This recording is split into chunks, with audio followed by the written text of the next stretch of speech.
Wapra, Nobar, Dwika, Ivan Gakenya, Raffi Baihaki, Sleep in Seoul, Wake Up in Busan, dan semua rebahaners yang ada di seluruh penjuru dunia. Sain UU, tasain UU, yang artinya sudah tahu semua. Halo rebahaners dimanapun kalian berada, bagaimana kabarnya? Kembali lagi bersama saya John, still in the house. Today I will merangkum sebuah film yang diperankan oleh Jim Carrey berjudul The Mess tahun 1994, mengisahkan tentang seorang karyawan bank yang hidupnya tiba-tiba berubah ketika menemukan seonggok topeng yang mengambang di air. Dan tanpa berlama-lama langsung saja pasang handsfree, simetriskan posisi rebahan, kencangkan celana dalam, selamat menonton dan cekicrot.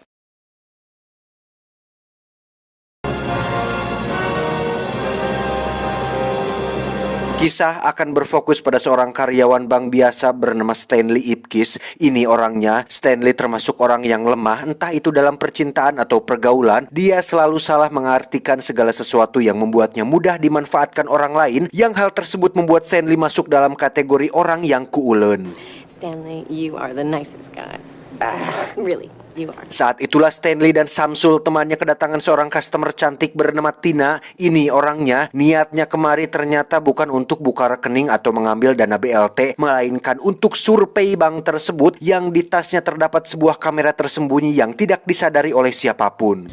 Now I have some forms you'll have to fix. Savings and checking, CDs, savings and... You know, it sort of looks like, Dia bernama Dorian, seorang pengelola sebuah klub bernama Coco Bongo, sekaligus anak buah dari seorang bos besar mafia di kota ini. Dorian sengaja mengirim Tina ke sana untuk mengetahui seperti apa kondisi dan situasinya, karena dalam waktu dekat ini Dorian bermaksud untuk merampok bank tempat Stanley bekerja. That's it, sweetheart. Now just a little bit, and this whole city is our playground. Kembali ke Stanley yang sudah pulang bekerja dan bermaksud untuk pergi ke klub Coco Bongo sesuai ajakan dari temannya tadi, yaitu si Samsul. Namun saat ini Stanley mampir dulu ke bengkel tempat mobilnya diperbaiki, yang disinilah kita akan melihat bagaimana Stanley yang malang ini dapat dengan mudahnya atau begitu mudahnya diwaduli atau dikibuli oleh pemilik bengkel tersebut saat mobilnya dikatakan masih rusak dan biayanya akan terus bertambah. All I wanted was an oil change. Well, you're lucky you caught these problems now. Dan untuk sementara waktu, Stanley diberikan sebuah mobil pinjaman milik si punya bengkel, yang mobil tersebut ternyata sangat tidak worth it sekali, di mana Stanley terpaksa membawa mobil butut itu ke klub Coco Bongo, yang hal tersebut cukup menyita perhatian semua orang yang ada di sana. Sial bagi Stanley, ketika dia masuk, Samsul justru nyelonong duluan tanpa mengajaknya, sehingga penjaga yang tidak melihat adanya kartu undangan pun langsung melemparkan Stanley, yang secara kebetulan ada mobil lewat dan berhasil mengotori pakaian rapinya. Dalam perjalanan pulang, Stanley lagi-lagi mengalami kesialan tatkala mobil butut tersebut mogok tepat di tengah jembatan. Lantas Stanley turun dari mobil dan melihat ada seseorang yang mengambang di air, yang setelah dihampiri ternyata itu tidak lebih dari hanya tumpukan sampah. Namun Stanley menemukan sebuah topeng unik yang sempat mengeluarkan cahaya. Namun saat akan dipakai, tiba-tiba muncullah polisi yang menegur Stanley karena telah parkir mobil sembarangan. My mask! I got it! Singkat cerita, Stanley sudah sampai di gedung kontrakannya. Di situ ada ibu pemilik kontrakan yang cukup pikas belen, yang karena tidak punya kekuasaan, Stanley hanya diam saja ketika si ibu kontrakan memarahi dirinya akibat pulang larut malam dan sepatu basah yang mengotori karpetnya. Tiba di kamar, kita akan melihat hal unik dari Stanley yang ternyata mengidolakan sosok serigala di serial kartun Ruffy, Grey Wolf namanya kalau nggak salah. Dan mari saya perkenalkan dengan seekor anjing bernama Milo. Ini babangusnya. Beliau merupakan anjing peliharaan Stanley yang cukup cerdas dan setia kepada majikan. Saat itulah Stanley teringat dengan topeng yang dia temukan tadi, yang betapa terkejutnya Stanley ketika topeng itu seolah hidup dan akan menempel di wajahnya, yang oleh karena penasaran, Stanley pun tetap memakainya dan tiba-tiba ya,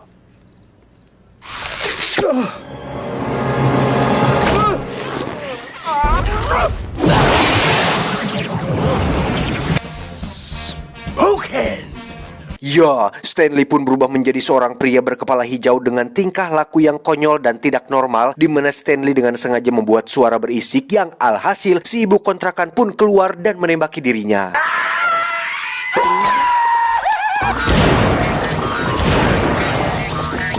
Entah kekuatan macam apa yang dimiliki oleh topeng itu, tetapi Stanley jelas bisa melakukan berbagai hal yang mustahil dan tidak masuk akal. Salah satunya adalah sekarang ketika tubuhnya gepeng, kemudian menghancurkan mobil seseorang dengan klakson dakocannya.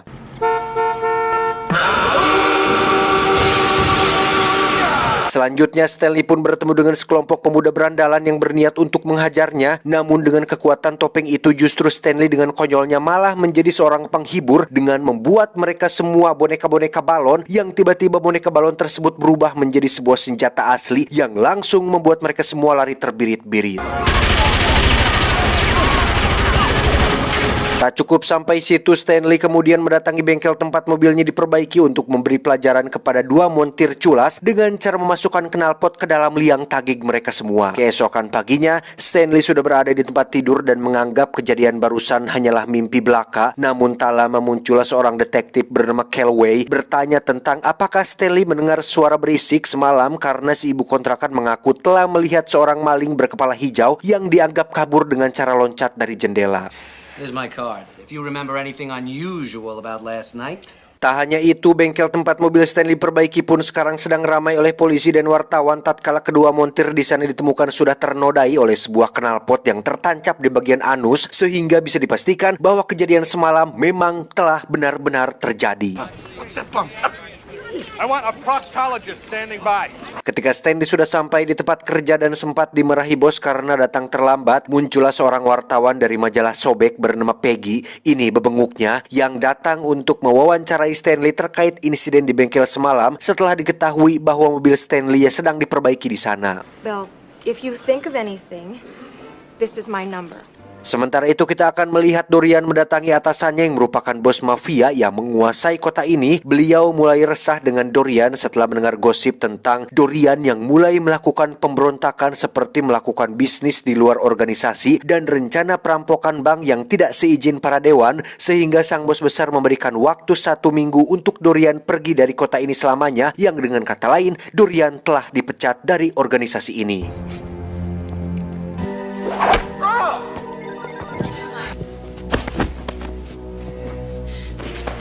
Kembali ke Stanley yang terbangun di malam hari setelah bermimpi bertemu dengan Tina tidak pakai tun. Yang betapa terkejutnya Stanley ketika melihat topeng itu terletak di atas sofa, padahal tadi pagi dia sudah melemparkannya keluar. Dan ketika Stanley sudah muak dengan hal ini, tiba-tiba ya, Stanley pun kembali berubah menjadi The Mask alias pria bertopeng yang alasan dia memakainya lagi adalah hanya ingin bertemu dengan Tina di klub Koko Bongo.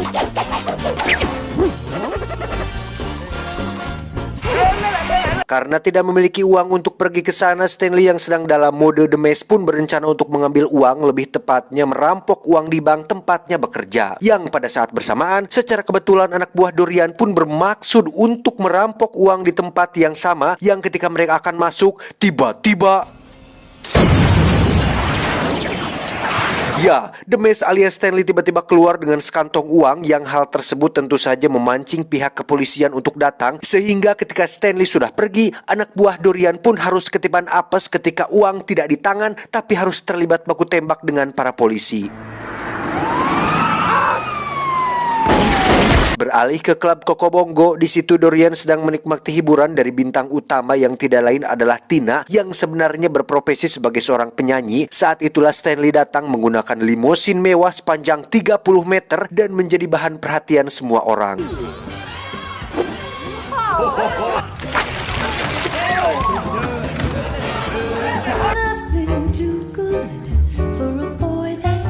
Karena saking terkesannya dengan Tina, Stanley pun sampai-sampai bertingkah laku konyol seperti adegan dalam kartun, yang pada saat bersamaan Dorian pun diberitahu bahwa aksi perampokan mereka gagal dan justru melukai satu orang kepercayaan Dorian yang saat ini sedang berada di lantai atas.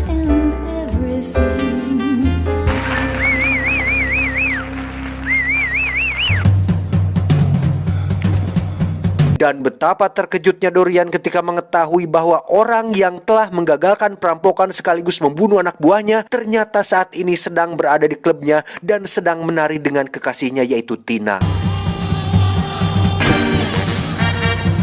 Dead meat. Come on. Saat itulah Dorian muncul dan menyuruh semua orang untuk keluar, lantas menembaki The Mask yang menghindar dengan cara yang di luar nalar manusia, yang ketika The Mask tertembak, dia pun mendekati anak buah Dorian, menangis dengan penuh kesedihan hingga membuat semua terhipnotis untuk ikut bersedih, diakhiri dengan mendapat penghargaan Oscar untuk akting terbaik tahun ini. Pardon me. Tak lama muncullah detektif Calloway dan pasukan untuk menggerebek tempat tersebut sehingga The Mask berhasil kabur, di mana si detektif menemukan potongan baju tidur yang seingatnya motif baju tidur tersebut pernah dipakai Stanley ketika memeriksa TKP di apartemennya. A couple of your boys was spotted knocking over Red City Bank. Sesampainya di kantor, detektif pun menyuruh anak buahnya untuk memeriksa data semua karyawan bank tempat Stanley bekerja karena dia curiga jika Stanley terlibat dengan perampokan tersebut, yang setelah melihat rekaman CCTV-nya, dia cukup dibuat terkejut dengan penampakan The Mask yang bisa bergerak sangat-sangat cepat dan memakai topeng karet berwarna hijau. Nobody's that fast at my bank. I'll say. Di tempat lain, Dorian yang sedang murka pun menyuruh semua anak buahnya bahkan mengadakan sebuah sayembara untuk mencari siapa The Mask, dan barang siapa yang bisa mendapatkannya akan mendapatkan hadiah uang yang sangat-sangat banyak. Come on, let's go! Kembali ke Stanley yang baru saja tiba di bank dan dimarahi bosnya, namun kali ini Stanley berani melawannya dengan balik memarahinya, yang nampaknya keberanian tersebut muncul akibat pengaruh dari topeng Loki yang membuat Stanley menjadi sedikit lebih bernyali. That was genius, buddy. I have chills. Tak lama muncullah Tina yang datang ke bank setelah mendengar bahwa The Mask, orang yang menari bersamanya semalam, terlibat dengan perampokan yang terjadi di bank ini. Dan ternyata Tina diam-diam memiliki ketertarikan dengan pria bertopeng hijau tersebut yang dirasanya memiliki daya tarik dan karisma luar biasa. Yeah, but you ought to see him dance. Mendengar hal tersebut, Stanley sebagai The Mask tentu saja dibuat GR sampai-sampai dia nekat mengatakan bahwa dirinya mengenal baik The Mask dan akan mencoba untuk mempertemukan Tina dengan The Mask malam ini juga. You do? We're old college buddies, him and me. Sepulangnya bekerja, Stanley pun pergi ke seorang ahli sejarah dan filsafat dengan tujuan untuk mengetahui asal-usul topeng tersebut, yang ternyata topeng ini merupakan representasi dari dewa malam Norse sekaligus dewa penipu, yakni Loki dari Asgard. Possibly a representation of one of the Norse night gods. Ketika Stanley bertanya apakah mungkin topeng ini memiliki semacam kekuatan atau kesaktian mandraguna, sang ahli pun menjawab bahwa yang dia jelaskan tadi tidak lebih dari hanya mitologi, yang dengan kata lain semuanya hanya kisah zaman dahulu kala yang belum bisa dipastikan 100% kebenarannya. I'm gonna prove it to you.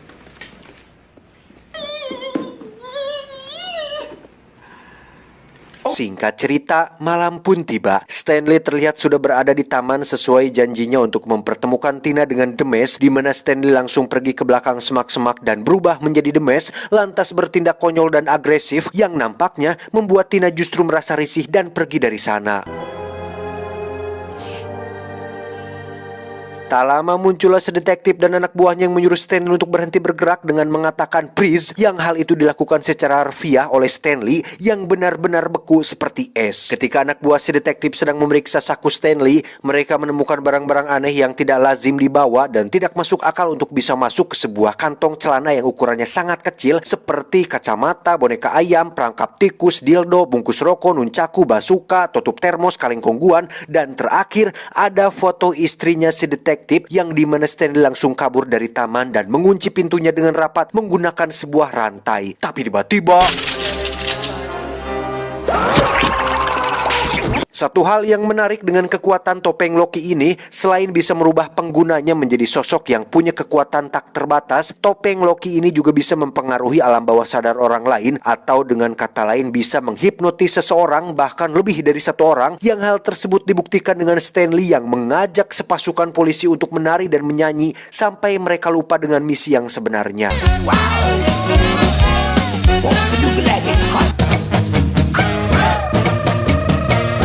Selesai mengalihkan perhatian mereka, Stanley pun langsung pergi ke belakang untuk kabur dan melepaskan topengnya, yang ketika si detektif akan menangkapnya, muncullah Peggy yang datang entah dari mana, menyuruhnya untuk masuk ke dalam mobil dan membawa Stanley ke tempat aman. Sesampainya di sana, betapa culasnya si Peggy ketika muncul Dorian dan anak buah, yang ternyata Peggy ditawari hadiah uang asalkan bisa mencari tahu siapa The Mask dan dari mana asal kekuatannya, sehingga sekarang Stanley kehilangan topengnya sekaligus uang yang disimpannya di apartemen. Ketika Dorian memakai topengnya, muncullah sebuah awan hitam tepat di atasnya yang menandakan bahwa topeng ini bisa mengenali kepribadian penggunanya, di mana Dorian yang jahat pun berubah menjadi sosok dengan topeng hijau yang menyeramkan sesuai dengan hati dan kepribadian jahatnya. Give them the mask. Ketika anak buah Dorian sedang mengambil semua uang di kamar Stanley, Milo si anjing sempat melihat majikannya tengah terikat di mobil, lantas mengikutinya sampai ke kantor polisi yang dimana Stanley sengaja diserahkan untuk ditangkap agar Stanley tidak lagi bisa mengganggu urusannya si Dorian.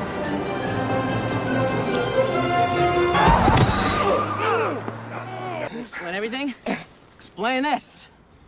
Keesokan paginya Tina pun datang menjenguk sekaligus ingin menyampaikan ketidaksangkaannya jika selama ini The Mask adalah Stanley itu sendiri, dan karena Dorian memiliki topeng Loki dan punya kekuatan tak terbatas, Tina berniat untuk kabur sejauh mungkin karena takut dengan Dorian yang semakin brutal dan tidak bisa terkontrol. Pakai R. But I'll let you know as soon as I can.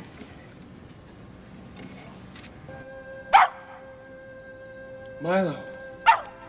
Ketika Tina baru saja pergi, terdengar suara teriakan darinya yang ternyata Tina berhasil ditangkap oleh anak buah si Dorian, sehingga Stanley yang ingin menyelamatkannya pun meminta Milo si anjing untuk masuk ke dalam dan menyuruhnya untuk mengambil kunci sel yang ada di saku penjaga. Wouldn't want to start the celebration early, would you? Come on. Come here. Good. You're gonna take me out as your prisoner. Di sisi lain, Dorian pun datang ke Kokobongo yang di situ kebetulan sedang ada bos besar yang sudah memecatnya, yang dengan kekuatan barunya sekarang, Dorian pun kepal terhadap peluru dan justru membunuh mantan bosnya dengan cara menembakkan kembali peluru-peluru tersebut menggunakan mulutnya.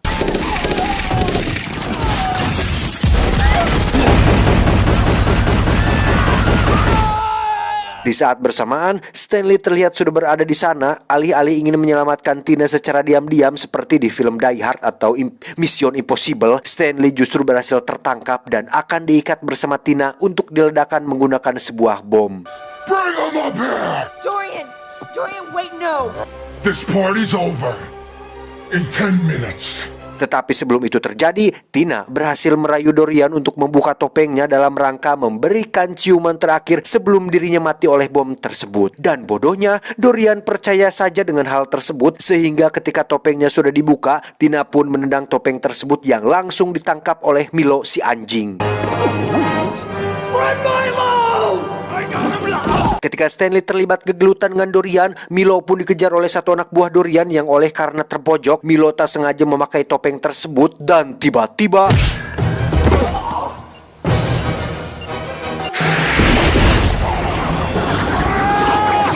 ya, Milo berubah menjadi seekor anjing The Mask dengan gigi-gigi tajam yang cukup besar untuk kemudian menghampiri Stanley majikannya untuk mengembalikan topeng tersebut. Saat itulah anak buah Dorian menembaki Stanley, beruntung dia sudah terlebih dahulu memakai topengnya, yang ketika muncul Stanley kembali menjadi The Mask yang teterak di kadek. Bahkan Stanley memunculkan senjata dengan jumlah yang sangat banyak yang membuat semua anak buah Dorian lari ketakutan. Setelah selesai, Stanley langsung menghampiri Tina dan menelan bom tersebut sehingga membuat ledakannya terjadi di perut Stanley, yang tentu saja kita tidak perlu mengkhawatirkan tentang hal tersebut. Untuk Dorian, dia ternyata masih belum mau menyerah dan bermaksud untuk membunuh mereka berdua menggunakan tangannya sendiri, tetapi Stanley segera merubah kolam kecilnya menjadi kloset sehingga Dorian masuk ke dalam lubang kecil yang menuju langsung ke dalam sel di penjara.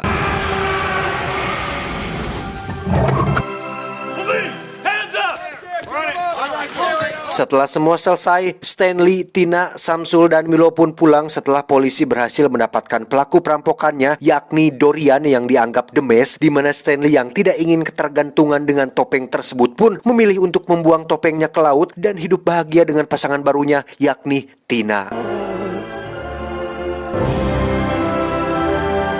Melihat Stanley bisa mendapatkan seorang wanita cantik, Samsul tentu saja tertarik ingin menjadi seperti dirinya. Yang kesempatan untuk mendapatkan topeng tersebut tentu saja tidak akan dibuang begitu saja, karena tiba-tiba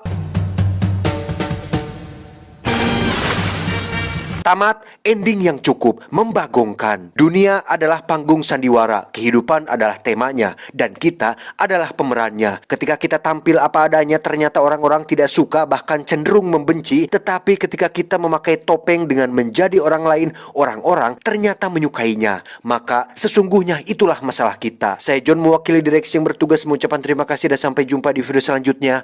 Adios, kentut kecil Godzilla albino.